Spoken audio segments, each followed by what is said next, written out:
Hello, beautiful people. Welcome back to my YouTube channel. My name is Maya. You might also know me from TikTok as I'm a roll with it, and I'm super happy because I am keeping up with my promise and making more YouTube content. Today, I want to talk about accommodations at university and my experiences being a disabled college student because spring semester is right around the corner.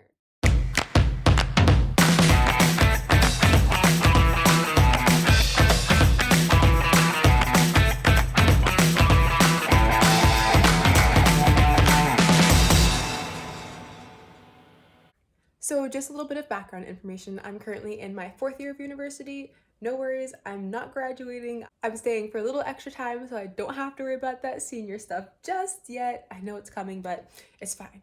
We can breathe. We got this. When I first came to university as an incoming freshman, I did not have any physical disabilities. And so I didn't really experience any physical access barriers or things like that when going to my classes. That being said, I have struggled with mental health my entire life, and there were different accommodations that I needed to assist with my mental conditions. So going into my freshman year, I did have to advocate for different accommodations and put in requests to have my needs met. And I'll talk a bit more about that whole process in terms of getting access to different things. When getting accommodations in university, it's really important to have documentation, and this can be a massive barrier for individuals getting access to the accommodations that they need. For my university, I had to have doctors writing letters and talking about my diagnoses, talking about my conditions and my symptoms, advocating for why I needed the accommodations that I was requesting in the first place. And this is an unfair barrier for many people because a lot of people are struggling in different ways, have different conditions where they might not have access to a doctor to write those notes, or there might be people who are undiagnosed and don't have a team of medical professionals that are willing to advocate for them in the way that they need. So accessing medical professionals, accessing care, accessing a diagnosis is a privilege. It is a financial privilege, it's a spatial privilege, whether or not you're close enough to the specialist that you need to see. So it's really important to just be mindful of that fact that it is not always an opportunity for everyone. And because of that, it is really important that universities and society in general starts shifting our ideas about what accommodations are and about the people who receive those accommodations. I don't believe that it is fair to make accommodations available only for people with diagnosed disabilities and doctors writing long notes because, like I mentioned earlier, not everyone is able to access those things. Residential life accommodations. What residential accommodations have I had throughout the years? Going into my freshman year, I needed a single dorm because of my mental health history. My doctors and psychiatrists were able to make notes and write letters that were advocating for my access needs and the reasons behind why I needed a single. Going into my sophomore year, I got another accommodation to be allowed to have an emotional support animal with me in my dorm. The summer leading into my sophomore year, I adopted the most adorable, precious little puppy. Her name was Milu, and she was my emotional support dog who lived with me in my dorm. To be allowed to have her living with me, I had to have my doctors and psychiatrists again write notes that were talking about my past, talking about my history, and talking about the reason for why I needed the accommodation that I was requesting. Once I submitted all of that paperwork and was working with my case manager through disability services, I was approved for that accommodation and allowed to have my emotional support dog living with me in my dorm. It was in my sophomore year that my physical disability began. I started using a wheelchair part-time. I would also use a cane or crutches, and sometimes I was still able to walk without using any mobility aids. But during this time, I really began to struggle with getting access to in and out of the building. A lot of the doors were just too heavy for me to manage with my wheelchair, especially when I was with my dog. There were just so many moments where she almost got caught in the door, and it was just unsafe and dangerous for both of us. So I was actually able to connect with another wheelchair user on campus who had different accommodations, and they told me about these little cards that are available to help open the doors. There are these sensors that scan for those little cards, and they send a little signal to the automatic door opener that then enables the door to open automatically from a distance. So it's like you don't even have to press a button or anything like that. It's like magic. Because I found out about that from one of my peers, I was able to then request that through my disability services office, and they were willing to give me that accommodation. I did also ask for an automatic door opener for my own specific dorm room. I was able to get door openers for the outer side of the building and the fire doors that are in the hallways, but when I requested an automatic door opener for my dorm room, I was told that it was too expensive. It was $3,000, and coming from the perspective of a broke college student, I was like, oh my gosh, $3,000 for a door opener? Never mind, that's too much. But looking back at the context of my university, our basketball coach's salary is over $1 million.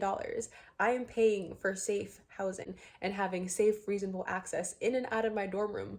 I don't think is too big of an ask. So for whatever accommodations you are looking for from your university, remember, you are paying thousands of dollars to be there. Do not be afraid to push for accommodations and ask for things, even if they are a little bit more costly. Your safety and your equitable access is worth it.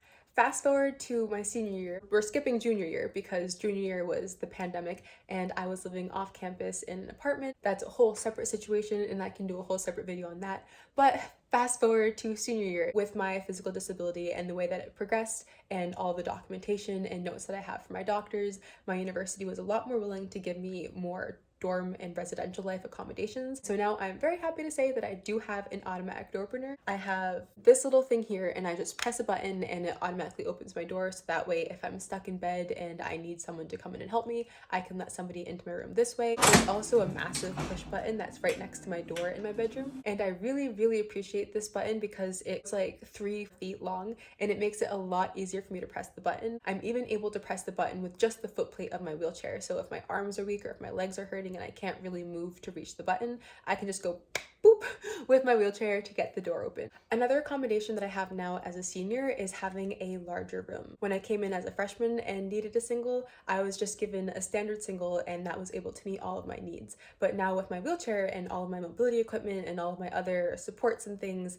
it's a lot more difficult for me to exist in smaller spaces. Unfortunately, I have some friends who live in singles and when I visit them with my wheelchair, it is so cramped and tiny, I can't even turn my wheelchair around. And so this year I was given a room that is normally designated as a double for 2 individuals to live in, and it was swapped into a single for me, so that way there is enough space for myself, my wheelchair, and just the different things that I need for school and to function on a daily basis. This isn't an accommodation that I was given specifically. This is just a feature that my university has that I really appreciate. But we have one dorm that was renovated on the first floor and in the basement for wheelchair access, which means that all of the bathrooms are single stalls and they have grab bars and showers with shower benches for people who are unable to stand in the shower.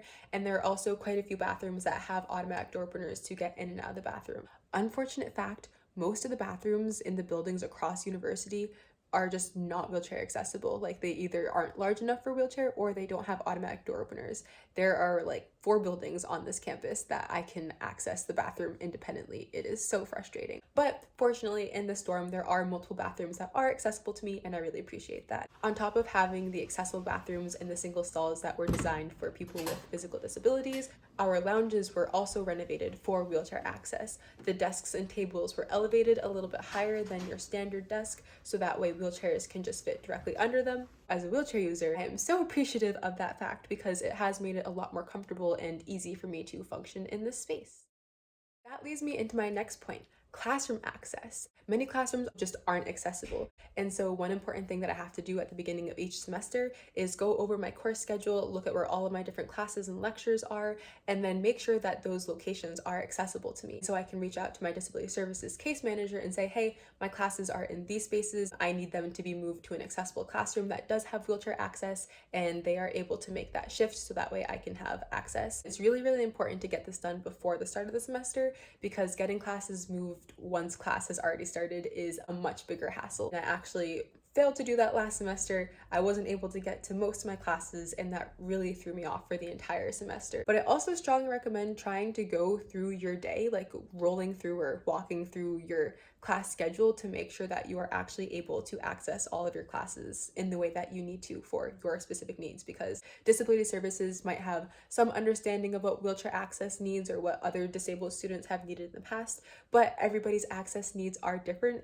and you know your needs best. Unfortunately, a lot of standard tables and desks are just not accessible to me and my wheelchair, and so while I'm grateful that my dorm has that accommodation, many of the classrooms, as far as I'm aware, all of the classrooms don't have desks that are able to fit my wheelchair. And so that is an accommodation that I have to ask for specifically and go out of my way to be like, hey, disability services, please ensure that there is a desk that is this height that fits my wheelchair in all of these classrooms because this is where I am going to have my classes. Another accommodation that I get from my classes is having a classroom assistant. Because so many places just aren't physically accessible, there is a position on campus for students to work as classroom assistants where they can open doors for students who are unable to, and they can help take things out of my backpack. And so they can assist with moving materials and doing things like that, helping you in and out of the room. And then I also have note takers. My classroom assistants usually are the note takers. Sometimes they're two separate positions. It just depends on who's signed up for what, who's available during what times, and it's also probably different for each university. But I do have note takers for each of my classes because there is a good chance that I physically won't be able to attend the class, and unfortunately I don't have remote access. And so when I'm unable to get to class, I still need some way to get the content, and that is what my note takers are for. They submit all of my notes online to a portal where I am then able to access them and get a better understanding for what I've missed in class and cover that content. And that leads into my next accommodation. Because I can't get to class very often, I have an accommodation to be exempt from penalties for attendance. This looks different for different professors and different ways of using it. Some of them want me to meet with them via Zoom or come to their office hours for making up missed time in class. And other professors just are like, you know what, I'm not taking attendance for anybody else anyway, so forget about it. And honestly, I wish that all professors would just put attendance to the side. It makes it easier for everyone. Like if someone has a medical condition that suddenly pops up in the middle of the semester, you don't have to worry about whether or not you're going to be penalized for missing class on top of worrying about whatever situation it is that you're having. It might not even be a medical situation, it might just be a family emergency or something else. Life happens, and I wish that professors were more flexible and lenient with their attendance for everybody in general, not just disabled students. I also get extensions on all of my deadlines for assignments and things like that. I am unable to reliably do work.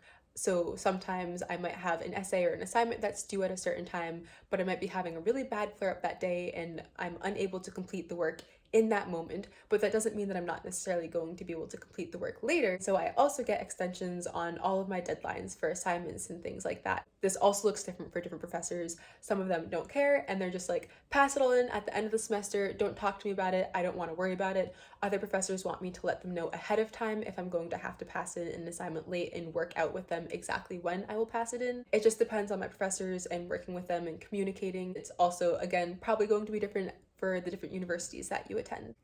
Another really helpful accommodation that I have is getting extra time on my tests and quizzes. I also had this accommodation during my freshman year, and this is really helpful because I have really bad anxiety. I also have ADHD, and while I do know the information, sometimes my brain is just like, there's a wall. We need to stress and panic for the next half hour before we can actually access any of the information. And it's so frustrating, but I do get extra time so that way I am still able to put down the information that is in here. I just have to jump through all of those loopholes to get there. The last accommodation that I want to mention that I'm not currently using but is available at my university is having peer support for students. So someone who helps you go over your assignments for the week, someone who helps you get organized in terms of the work that you have to do, someone who helps you with communicating with your professors, sort of like a peer mentor who can support you in making sure that you're able to be the most successful student that you can be. The last area of accommodations that I want to touch on is with dining. My university has a really big and really well-developed dining system, dining plan. We're #1 dining and they won't let us forget it. But honestly, the dining hall staff, shout out to all the dining hall staff at my campus. When I first came back into my senior year, I did not have the right supports that I needed in my personal life to be able to have the access that I needed. And all of the dining hall staff stepped up and went out of their way every single day to help me. Whenever I come into the dining hall, there's always someone who comes up to me and they're like, do you have someone here who's helping you today? Are you all set? The dining hall staff here are fantastic. I really appreciate them. But dining hall accommodations, my university has nutritionists to talk about whatever it is that your specific needs might be. It's great for disabled students like myself who have different dietary needs, but it's also available to students who are athletes or anybody who is interested in learning more about nutrition. They're able to meet with a nutritionist at our school and talk about how they can better meet their nutrition needs through the foods that are available in the dining hall. But sometimes students are unable to meet all of their needs, and so there is an alternative to have allergy meals made. With allergy meals, this is obviously for students who have allergies, but it's also available to students who have other dietary needs that can't be met through the basic dining hall meal plans. And I know that not every university is going to have this. hopefully they have something comparable because meal plans get expensive, and it's really, really important to make sure that you're able to actually get the nutrients that you need. I mentioned this early on in the video, but a lot of standard tables and desks are not wheelchair accessible, and this was a big issue that I ran into at my dining halls, or well, rolled into. Quite literally, the tables are too short and my knees would roll into the table, and it was not working, and then I'd have to tilt my chair down and I wouldn't have adequate support. I'd feel like I'm falling out of my chair and I'd have to like lean over and hunch over my food, and it was painful, it was uncomfortable, it was just not the best situation. And so one great change that has been made since meeting with the dining hall staff and talking about access needs is I now have a special table that is elevated higher than the rest of the tables that my wheelchair does fit under. And there's also a sign that says reserve seating for students with access needs. University is hard enough as it is, between assignments, tests, research papers, internships, part-time jobs, student loans, everything. It is so much. And if you're a disabled college student, it just makes things so much harder because you have to manage all of that on top of your disability. And so I strongly recommend for anybody who knows that you might have any sort of access need to reach out to your university, to your disability services or a similar office, and ask about what accommodations are available. Who are you supposed to talk to specifically at your university for accommodations? How are you supposed to make sure that your accommodations are actually put in place with your professors, with your residential life? Make sure that you do as much of this ahead of time before you get on campus and before classes start, because figuring all of that out on top of classwork is too much. And that was me last semester, and it did not go very well for me. So advocate for yourself. Do not be afraid to ask for your accommodations and push for your accommodations. Under the ADA, all students are supposed to have equitable access to education. And so if your professors are like, no, like that's too much effort for me, like I'm not really interested in doing that, that's illegal. They are not allowed to do that. So make sure that you are getting access to what you need because it is your legal right. Unfortunately, it is pretty common to get pushback from professors, and if this is happening to you, I recommend reaching out to your Dean of Students office, your disability services, your student legal services, or your ombudsman's office, or any variation that your university might have in terms of looking for people to support you with your advocacy, but also looking for other disabled students on your campus, finding people who might have similar access needs and have gone through the process and have figured out what different services are available, because unfortunately there tend to be services that are beneficial to people with disabilities, but they aren't necessarily advertised or publicized in ways where the people who need them can actually learn about them. And so finding community, finding disability groups, finding cultural centers can be a great space to connect to other people, because connection and community is great, but also in terms of finding more support and learning more about what might be available to you. I think that pretty much covers all of the accommodations that I have. And like I said, please, please, please push for yourself and advocate for yourself because you deserve to have access. I hope that this video is helpful in some way. I hope that maybe you've learned a bit more about what different accommodations are available and what supports might be available to you at your university. And so with that, I hope that everybody has a great semester if you're in school, or just a great year. It's still early, so I hope that everybody has a splendid rest of this year, and I hope that I'll catch you in another video. I hope you guys enjoyed this. Please don't forget to give it that big thumbs up because that will really help me out. And also, if you want to see more, hit that subscribe button. Your girl would really appreciate it. But with that, I'm gonna let you guys go. Don't forget to hydrate or dehydrate, and do some form of self-care because you deserve it.